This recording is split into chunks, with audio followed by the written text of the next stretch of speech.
Do you hear that? Yes. What is it? It's my it's not LaCroix. Oh, We're we're on our journey to find the cheapest way to get my sparkling water. This is Canada Dry. oh, well, that's all right. That's more traditional.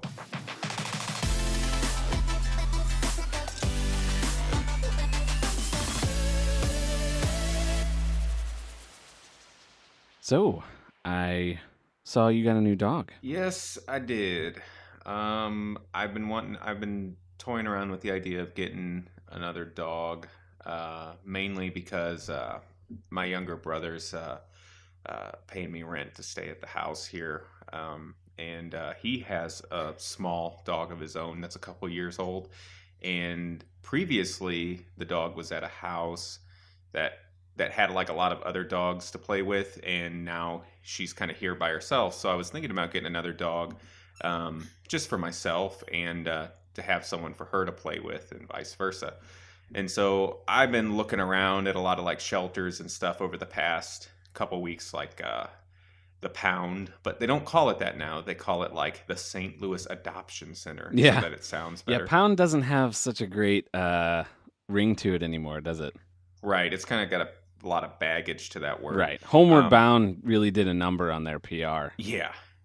I feel like, regardless of whether that was like a movie thing or whether it's always been like that and that was a reality at some point in time, like the St. Louis Pound, at least, it wasn't bad. Like, it wasn't as nice as the Humane Society and some other like better funded facilities, but it really wasn't bad either. Like, you could tell the people that worked there were like obsessive about these dogs, and they had Right. decent, quarters and stuff, especially for being like kind of in a business park area in the city. Yeah, And so, you mentioned the other day that you had to fill out like applications with all sorts of questions. yeah, it seems like everywhere does that. So I ended up getting my dog that I have now, from an adoption agency, which I'm assuming again is code for pound, that actually showed up at Petco. But they had me fill out one. The pound said that if I was going to adopt, I would have to fill out one, and the Humane Society, and even a private place that I went to as well that was up in St. Peter's. They wanted you to fill out one. So it sounds like they all kind of have their own version of this, and it's more of a formality, it seems like, but they ask a ton of weird questions, and some of them make sense, but they don't deny you based on any of them. So, like the last stuff, like, do you have a fence? How long are you going to take them outside? Make sure if you move that you're going to notify us where you move, and like all things that like no one does. Wait, what? They And want you to notify the former adoption agency whenever you move? yeah, within 7 days, and Oh my it's just gosh. yeah, it's just like all this like weird, bizarre stuff. And I get it. Like it's to me, and I'm not saying I don't take, and that I'm not going to be responsible for the dog. But Well, there was even like one of the questions on it was like, it was like a you have to initial like all these paragraphs section of the application, and one of them was like this big long paragraph that ended like with a statement that said something to the effect of like, I verify that when I bring my dog home, I will treat it responsibly as if it was a newborn child. And it was just, it's like, okay, a bit far. I'm not going to cage my children. I don't know what kind of weird stuff this pound is into. have you been looking into daycares? You know? Yeah, I mean, I might give my newborn child a tennis ball to play with, but other than that, that's where I draw the line. Yeah, And yeah. Our 9 month old drinks out of a bowl in the ground. yeah, you gave him Um, Whenever he's barking too loud, we just throw him outside. exactly. Yeah, carry him around on a leash. Yeah, we just give him a stick, and he's happy for hours. So that's Yeah, electric fence. well, we don't want him getting out. Exactly. Exactly. Don't want him running after the neighbors. Wow, this got dark really fast. Yeah, it did. But yeah, so anyways, so that was kind of crazy. But I ended up finding a dog. Um and it was through an adoption agency from out like it's like 2 hours away or something like that. And he's a dachshund mix. I don't know what he's mixed with, but he's not like one of those little tiny wiener dogs, Right. because I think that's probably the first thing that comes to people's mind when they think of that. He Um, looks like he has that face, but he's got yeah, like longer legs. yeah, exactly, and he's about a medium-sized dog. Like he's bigger than the other dog that we had. That granted wasn't big; it was a little tiny like Chihuahua mix thing, but We'll have to he's include bigger than that. a picture of him in the show notes so that everybody can see what we're Yeah, talking about here. yeah. Cute little what's his name? His name is Frodo or Mr. Frodo. Mr. So I prefer Mr. Frodo. I think that yeah. Before that, the shelter named him Biggie Smalls because, and these were a bunch of old ladies that have no idea, that don't really seem like they have an affinity for rap, but they named him that in their logic because he was big but had short legs like a dachshund. So So for some reason I have a that specific mental picture of him with like a big chain around his yeah. neck and Yeah. like What is that? Like a big flat billed hats on. yeah, yeah, yeah. Yeah, exactly. But I decided to rename him since they've only had him for a little bit, and it's not too late to rename him to something else, so I don't have to keep explaining to people like, well, I don't have a problem with Biggie Smalls, but I'm not exactly a big fan, Right. and you know, and that sort of thing. Like, oh, you a big Biggie Smalls fan? Yeah, I guess, and you know, and so I decided to name him Frodo. That was actually a friend of mine on Facebook. I had posted a picture whenever I adopted him, and a friend of mine had suggested that, and it just Yeah, I kind saw of you caught you put on. out a calling for names and there was quite a few suggestions in there. Yeah, one of my friends and his wife kept insisting, like, they're really weird. They named their dogs human names because they think it's funny. Either that or they're just that redneck. Is that And, weird? I feel like that's pretty common. well, you think John is a common name for a dog? Okay, yeah. They were saying I should name him Doug. Should have named him It's Arnold. like, yeah, no. Yeah, after the podcast. Right. Yeah, yes. The podcast first dog. Yeah, is Yeah. this the official? Well, no, I can't take that away from my No, dog. we're not doing that. We're not doing official things of the podcast? No, no, Oh, we not will. at least this soon. Oh, okay. But Yeah. We're not established enough yet. exactly. So, we'll get there. but yeah, but he's adjusted pretty well. I mean, obviously, I've only had him for about 48 hours now. But the previous owners apparently like abused him, so he was like kind of skittish at first, but you could tell he's kind of energetic and playful and stuff. But Right. so it took a while for him, or well, again, not really a while, but like he's kind of already gotten used to me after just 48 hours because when I first met him in the store on Sunday, and then whenever I picked him up yesterday, he would like cower, like if you like move too quickly, and he's like very sensitive to noises, which I know dogs are in general, but I mean Right. everything. Like he'll turn his head like shocked for a second if you just turn on the TV Good on thing low you got him volume. after 4th of July. Yeah, yeah, a good point, especially around here. Right. But, At least I'll but have yeah, a year of acclimating to the house and exactly. everything first. So, but no, he's already playing and everything. The only issues is just the other dog is just having a little bit of jealousy issues Yeah. adjusting, and they mostly get along. Like they've been playing for a little bit, but the main thing is trying to keep them from eating each other's food, which is the identical Is that what we're thing in going to both be hearing in the bowls. background throughout this podcast? Exactly. So if you hear any like squeaks, that's the squeak toys, or if you hear any growling, it's because one of them got mad at the other one for eating out of their bowl. So But the purring is all you. yeah, exactly. Yeah, that's the mystery. That's the fun part of this podcast. Yeah, that's at the end of every podcast. Try to guess which sound is coming from Dan versus his dogs. And much like the mystery in another famous podcast, S Town, will leave you hanging with no point. Still But that's upset a about that discussion one? for another time. That's another time. We're not gonna we're not gonna do this now. We didn't add that to any of the last episodes, did we? I feel like the last couple episodes have started with us recording you complaining. No, but that's coming up, so stay tuned. So if you love S Town out there and you've listened to it and don't understand why I could possibly not like it, buckle up because we'll get there. We'll see. But I anyways, enjoy listening to so you complain about it every week. Have you heard about the Movie Pass? the Movie Pass. The Movie Pass. I have no idea what you're talking about. All right. So this has actually apparently been a thing before. There is a company that you can pay a monthly subscription, and every day, every 24 hours, you can go see a movie in a movie theater for free. Huh. And originally, whenever it came out, this was a $50 a month. So it was kind of like, this is for the most kind of hardcore movie seeing people thing, right? Yeah. I guess it didn't get much press because somehow I didn't hear about it.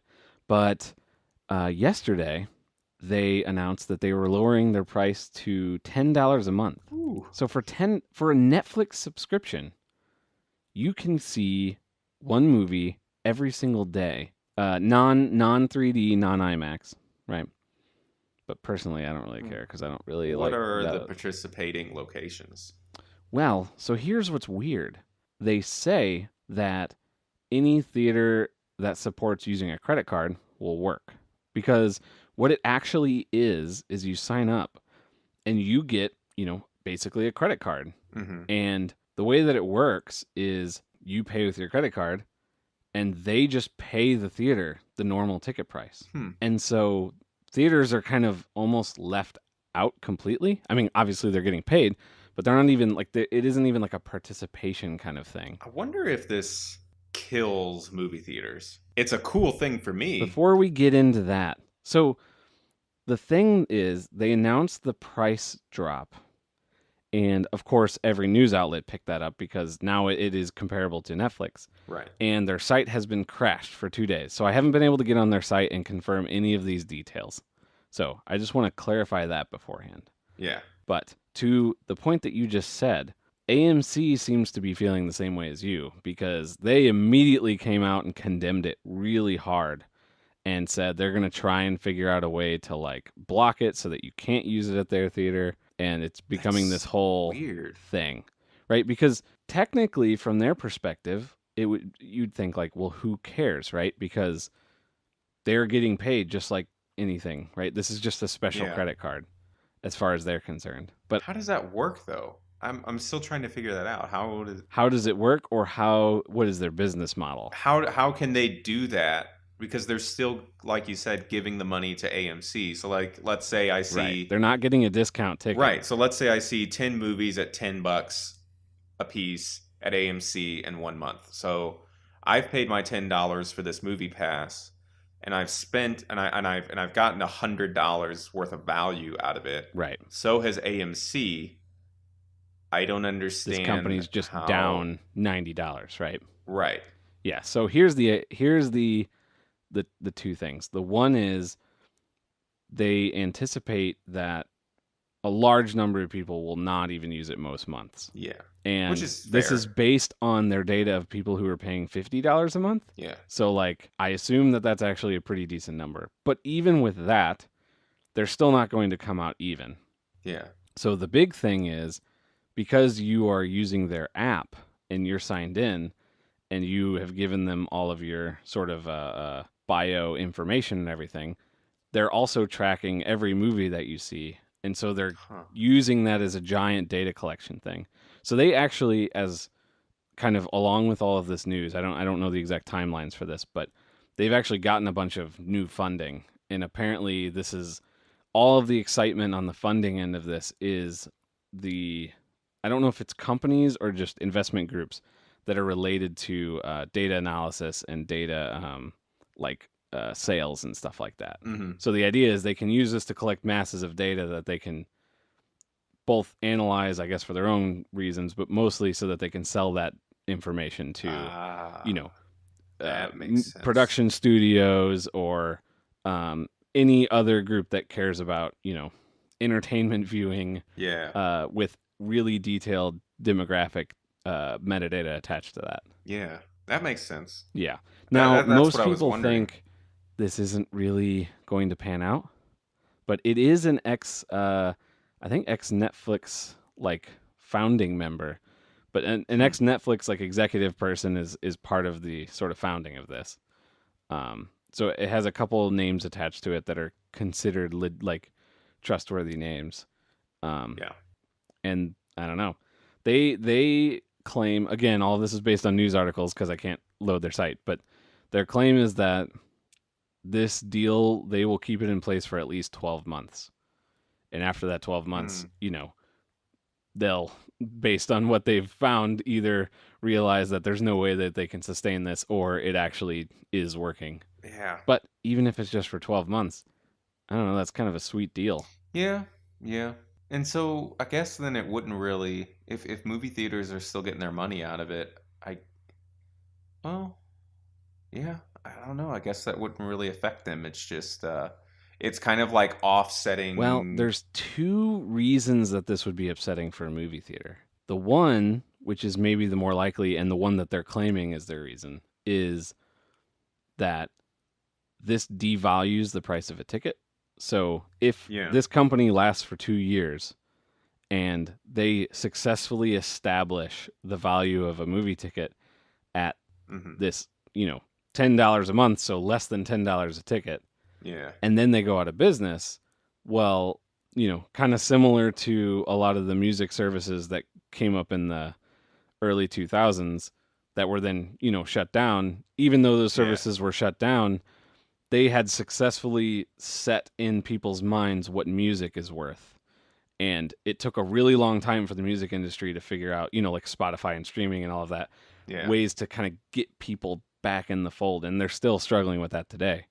Um, but Couldn't like, they just say we don't accept movie pass cards here? but the Because you thing get. is, it is a valid Visa credit card. I assume Visa. Oh. I don't actually know. But the point is, from their perspective, it's just a credit card. Yeah. So like it's completely separated from their ability to like do anything about it. Unless they're gonna say we don't accept Visa anymore, but there's no way they would do that. Yeah. Yeah. No. But so the other reason that they're probably not admitting scares them about this is that it does succeed and they become a power player in the vein of like a Netflix. Hmm. And then what you have is a movie subscription service that a huge amount of users are on. And now they have the user base to start imposing their will on theaters.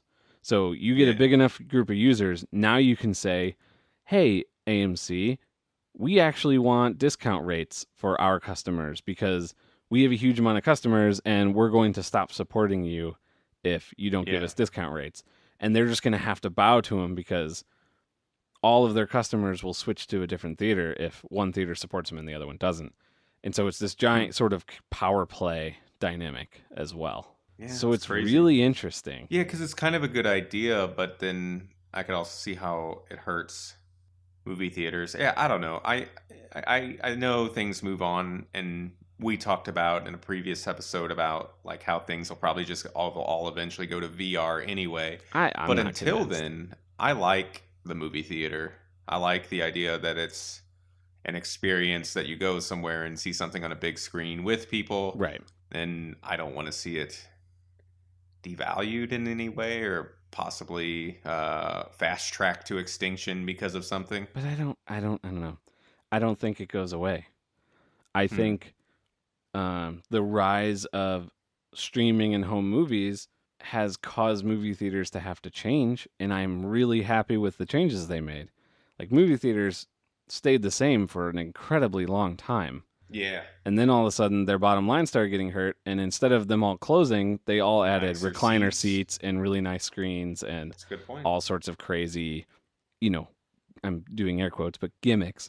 But these are like things people like, and that to me is like good. I want them doing new stuff to make the Yeah. theater experience better than watching it at home. I'm just wondering what else you could do. I mean, I guess do those Bode screens and HD, Yeah, I everything in mean, you just keep IMAX. making the screens better and the sound quality better. You know, Yeah. people, the screen size alone is something that you're just not going to get at home, But right? is that eventually going to be like the special bone density scanner on Pursuit of Happiness that Mr. Will Smith is trying to sell? That's an unneeded luxury, Right, and it then it's could not be, worth it right. anymore. But if that's the case, then I guess that's fine. But as long as there's lots of people like you and me that do value like having the theater, Hmm. then they'll be fine. They'll just have to price appropriately or whatever. Yeah.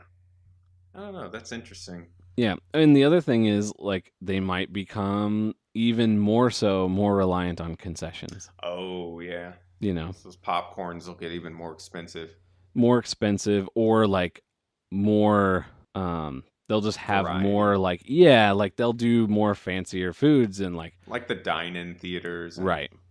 yeah, interesting. Yeah, Yeah, I'm really intrigued. I think if their site goes up, I could easily see doing this. Especially since, after starting this podcast, I feel like I've been seeing a lot more movies and I always have to try and like land it right on $5 movie night for us to stay sort of in budget. yeah, $10 a month. I'd see a movie at least once a month for sure. Yeah. And if not, if I miss a month, there's plenty of months where I'd see more than one. Right, exactly. Especially around like Christmas and summer season. Those Right. are the big ones. Yeah, but even like there's so many I've had to do this sort of like scale where I'm like there might be movies I'm really excited about, but they're not movie theater movies in the sense that like they don't benefit as much from the big screen and the surround sound, and so it's not worth the movie ticket cost versus a rental cost to watch it at home kind of thing. Yeah. And it'd be really cool to be able to like go, oh, you know what? There Yeah. isn't a movie theater worthy movie anymore. There's just movies I like to see. So I think it's safe to say that you and I both are not big fans of the YouTube channel CinemaSins. Is that accurate? Yeah, I'm not a yeah, I don't think it's funny. I don't think it's very clever, and it's a lot of the times like the things that they criticize are generally not criticizable.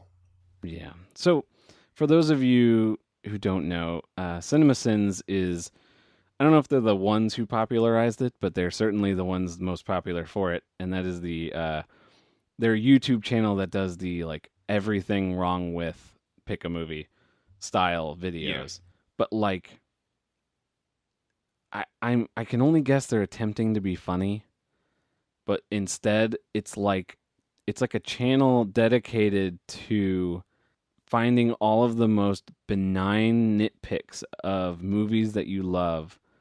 Like whenever you see a movie that you just really like with somebody and they just spend the whole time complaining about like, oh, nobody would actually say that in that situation or Yeah. and it is just frustrating. And this is a Yeah, they've been around for a long time. and it's interesting because a lot of this came on the radar this week because there's a couple.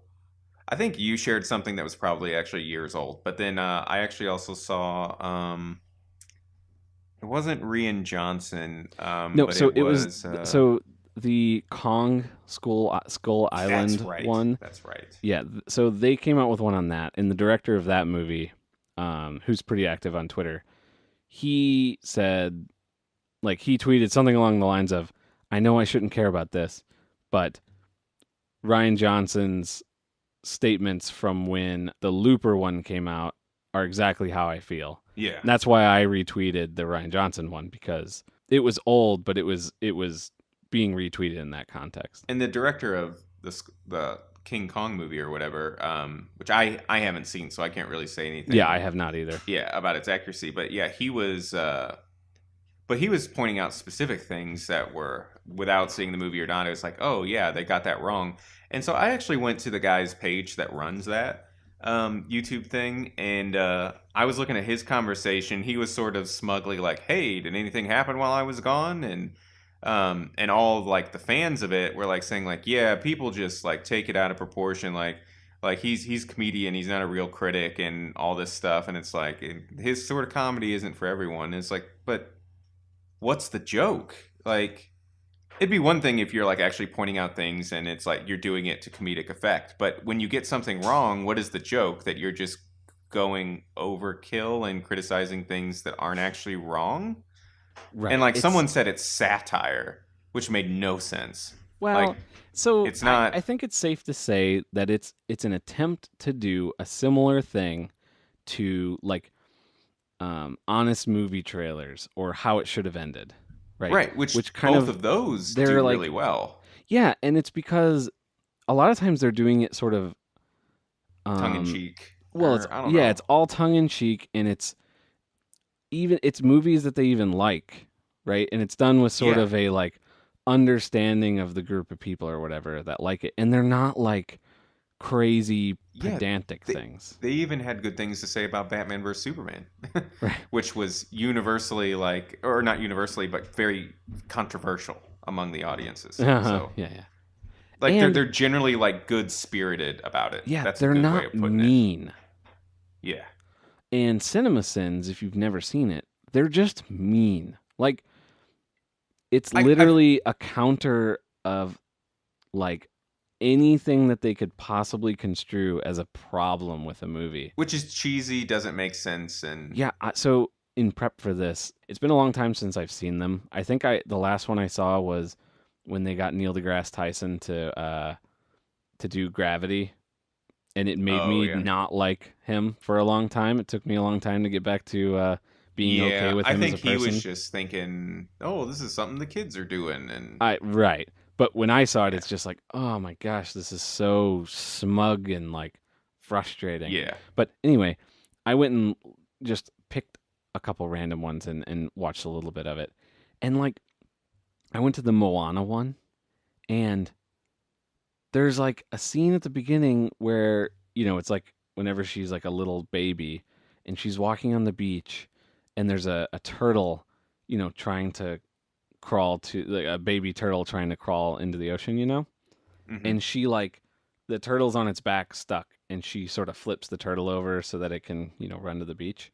And Hmm. it literally pauses the movie and says, turtles trying to get to the beach is natural selection and the survival of the fittest is the only way that you should be able to get to the beach. And so this turtle just shouldn't have survived.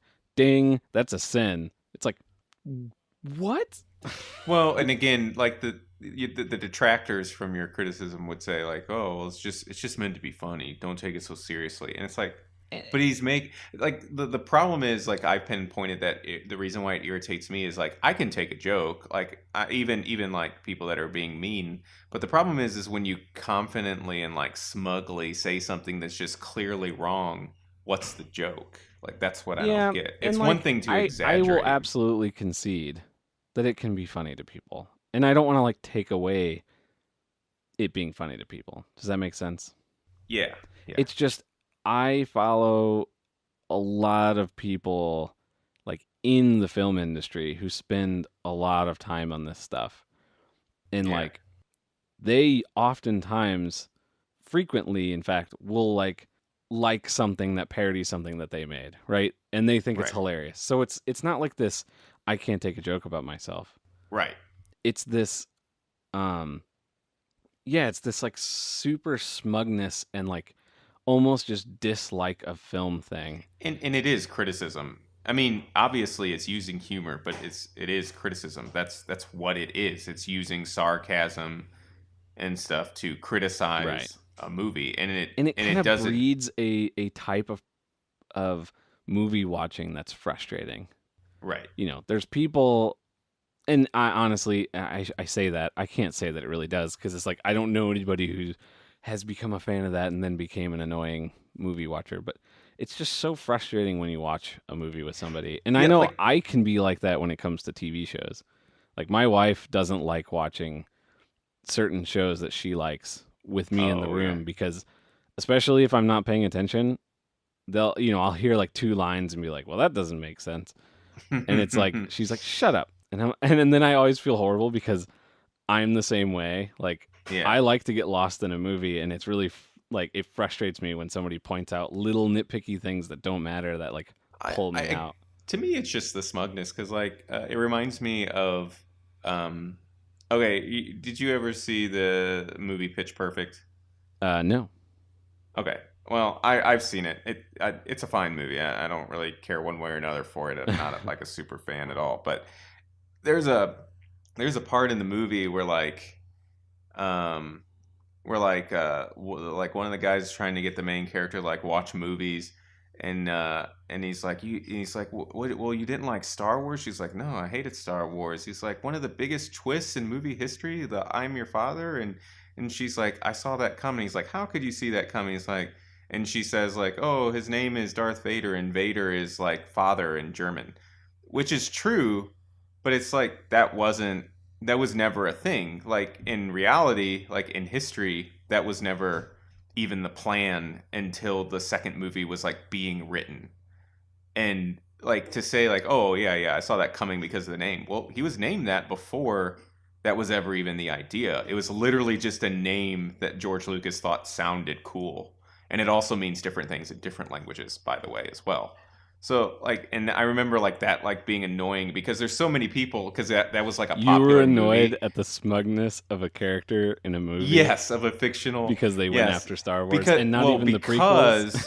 because the reason is because like a lot of people now that have seen that movie because it was like a popular movie go, oh yeah, that wasn't even that big of a deal, and because of course, and they'll say the same thing, and it's because now that misinformation. Is Star Wars not getting the respect it deserves, Dan? Exactly, exactly. But you get what I'm saying. Like now that isn't like something I spend my nights dwelling on. I don't know. I could see it. But I'm just saying that as an example, like a minor, like annoying thing where like when someone like confidently says something like, "Oh yeah." You're just stewing in your study with a cigar and a scotch, just contemplating how could somebody possibly think this about Star Well, Wars. because it's not that. Like my parallel is like because like the audience that like watches that Cinema Sins thing, like they'll share a video and go like, "Yeah, see, this is why this movie that I hate was stupid." So they Right. use Yeah, it like yeah, yeah. criticism. That's what I'm saying. It's like it's because other people then pick up that wrong information or criticism, and then they'll turn around and say, "Oh, it's just a joke." It's like, well, but it's not. Right. It'll be interesting to see if the I don't think they're going to be hurt. I think the people that like them are just going to keep liking them. It'll almost be this fun like sort of kitschy battle. Yeah. And it's like I don't want to take away the fun of that from people. You know what I mean? It's like all the sub industries around movies are a thing that I like. So, it just stinks Yeah. to see people make something that they really enjoy and then something as popular as them kind of kills it for them. I have a visual effects industry um, complaint, I guess. I don't know what the Yeah, I right. have no idea what that means. You have written on here VFX gripe GOTG2, which I'm assuming is Guardians of the Galaxy 2. Yeah, yeah. I kind of kept it a little vague so that it didn't you wouldn't have any idea what I was talking about unless you already saw it. But I figured that this one wouldn't kind of bubble out of the visual effects industry news Mhm. cycles, but maybe you have heard of this. So, Guardians of the Galaxy 2, Kurt Russell, who's like, what, in his 50s or something, Mhm. there's flashbacks of him where he's a lot younger, right? Yeah. And so this is a thing that's becoming pretty popular, and especially popular in Marvel movies, it seems like, where we're getting really good at sort of de aging people with CG, right? Mhm. So Kurt Russell did this interview where he said basically, originally they were planning on using CG, but my makeup artist was like, hey, would it help if we like try to de-age him? And they said, yeah, anything you can do would help. But then after my makeup artist did everything, it turned out they didn't even need to use CG. And, Mhm. there's this quote of him, he's telling the story of him running into one of the CG artists at the premiere and saying Mhm. something along the lines of like, or actually, I have this exact quote. He said, this is what makes it, I think, look more natural because there's not that creep factor to it. You know what I mean? It doesn't have that. It adds a lot of sense of credibility whenever um there's more like of a practical effect or Yeah. whatever applied to it, right? The thing is, it was very, very much CG. Yeah. Why does And he think that? well, so this is actually really common. And actually, there's a lot of times where actors will say that. And a lot of times I think they genuinely think that there was no CG applied. And because of non-disclosure agreements that visual effects companies have with a lot of these companies, they they can't correct anybody. Hmm. So like a lot of times when people talk about something being practical and how it has so much better of a feel to it and everything. What they're really saying is the digital effects were so good here that nobody can tell, and we can criticize CG as an industry because the CG was so good here that we all thought it was Yeah. practical, and we're only comparing it to the bad CG. Huh. Well, I think yeah, I think it's all just depends on what you're doing. There's some stuff where, like you mentioned before, that like when we were talking about Christopher Nolan movies in the Dunkirk episode, like that he actually uses a lot more CGI than people think, Right. and I that's probably But true, the but narrative he that he does it. gives is always that it's all practical and all. Oh, gotcha. Well, I'm just saying like he does do quite a bit of practical stuff, but he mixes it quite a bit with CGI, but he does Right. it very well. And then like look at a movie like I don't know. I started watching when it came out like the what was it? How many Transformers movies are there now? Like I think 18. 17,000. Yeah, okay. So I think it was the fourth one. It was the first one with Marky Mark. And like I just remember there was like an opening with like all like the mechanical dinosaurs and crap like that. And it was like so over the top CGI that it looked fake, if that makes sense. It wasn't Right. necessarily bad. It was just so much moving stuff that it looked fake. Yeah. It was like okay, well, like the dinosaurs in King Kong, like the Peter Jackson one, if you remember, like those look kind of dated now. And sorry by the way if you hear my dog squeaking his toy in the background. but uh, but yeah, like so I just think it's how you apply it and how you like put it into the scenes in the movie and all that kind of stuff. Because like there's companies that spend tons and tons of money on stuff like Transformers and still manage to make it look bad Right. just because of whatever they're trying to do. But then there's stuff where like they spend the same amount of money on a Christopher Nolan film like The Dark Knight and it looks amazing. So And I don't I even think think there's really criticism one way or another. Like there's sometimes practical effects work and look good or look better, and sometimes where the but there's CGI looks better. definitely a bias towards practical effects. Yeah, It's and a I get that common because thing. I have that knee jerk reaction too. Like if like I always think that about the difference between the Lord of the Rings and then the newer made Hobbit Right. The movies. first ones were good and the Hobbit movies are not. No, that's not true. A lot of people like both. We're not gonna get into that now. But my main point is like there was like this weird like jarring effect when you go to the Hobbit movies because they did a pretty good job of actually making them match in the feel and the look. But it's definitely a newer movie. Like what was it? There was like 12 years in between.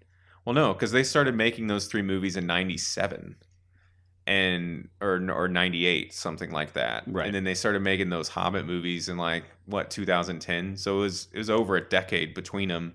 And you can tell, and part of the reason is because they just like kind of use CGI for everything in the newer ones, and in the old ones like those were all like people in suits that were like doubled and The manipulated old and stuff. ones were pioneers in CG effects, though.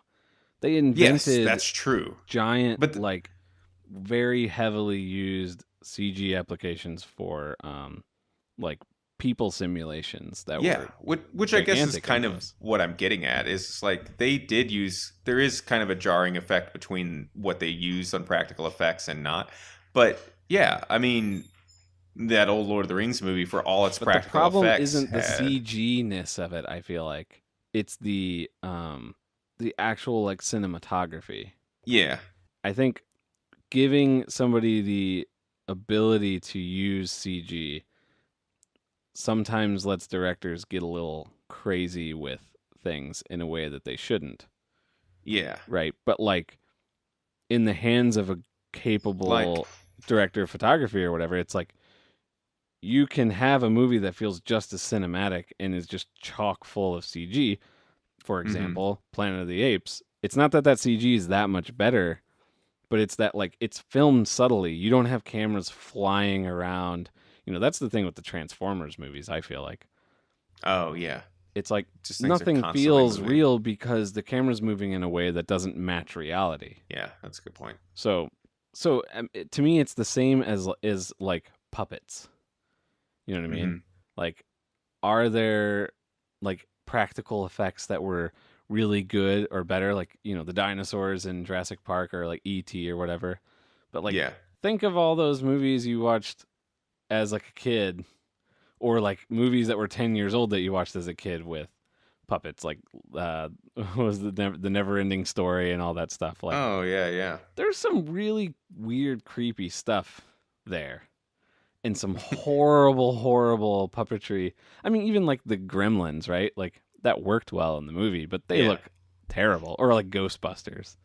There's some of those old movies that people hail as masterpieces, though. Like, what was it? I've never seen it, but Dark Crystal, the Jim Henson thing. Yeah, Like a serious fantasy movie that was entirely I mean puppets. that's what I'm saying. There's stuff that's really good, but it's a different thing. It can be Yeah, used I well and it agree. can be used poorly. Yeah, because I'll tell you now, like, if someone were to say, like, we're going to make this, like, faithful adaptation or reboot of The Dark Crystal, and it was like the story was the same and it was done really well, like, people would much rather prefer that happened than the puppets, I would imagine. Well, people would say that they would prefer the puppets. Oh, sure, More you'll people would have like it if they those. didn't, though. You'll have those people looking down their nose and like, oh, well, I prefer felt and Right. puppets over real looking stuff. And Yeah. So, but the main thing with this, and this might become a regular thing that I'll bring up just because I feel like it's one of those things that people don't realize, is that like there's so much visual effects that happens that people don't realize. mhm, Like there's a giant visual effects makeup industry that like big movie stars subcontract out visual effects companies just to like apply digital makeup to them after yeah, the fact in movies. Like they're getting like, their necklines changed and all of that stuff. Like separate from the concerns of the movie, it's like part of their contract is that this team gets to like add effects to them so that they look better. But those companies aren't allowed to talk about it. Like they can say that they do this thing, but they can't say that they did this movie or this actor because it's all, under yeah, the under the radar stuff. And so I think when people think digital stuff looks fake, I don't think they even realize how much digital stuff they're even seeing. yeah. So, in summation, then, um, Kurt Russell is safe. He does not need to be committed to a home What? because this is a thing he was easily duped about. He just didn't know any better. Oh, yeah. Yeah. Although I was a little confused cuz they did the whole like dots on your face thing with him. So I don't know how he Oh, possibly thought. okay. Well, maybe we. So then we'll table that for now as to whether Kurt Russell needs to be committed to a home. Okay, so we have been expanding. We now have an international presence. We're up to like what, 8 countries legit now, Something like and that. we're sweeping Europe by Yeah, storm. yeah. Added Denmark. That was all Kevin C. Burns too. Yep, He's yep. he's got he's got some Danish friends from his days in Copenhagen. I'm glad you said it because I forgot that they're called Danish. I was going to call them the Denmarkians, but I Danish bet sounds they like better. that. I bet they like being called Denmarkians. Oh, I'm sure they love it. Yeah, they have a good point. With that said, with our spurgeoning, is that the right You word? sound so energetic. Expanding presence in the world, where can people find us? Uh, they can find us at our website, atownfm.com. All of our stuff will be posted there. And if they want to Hmm. join in on the conversation, tell us what they like or didn't like, they can go to our Facebook page, which is can be found by searching A Town FM on Facebook. And we also have a Twitter account at A Town FM. You can also listen on YouTube. Searching A Town FM will also point you to our episodes there.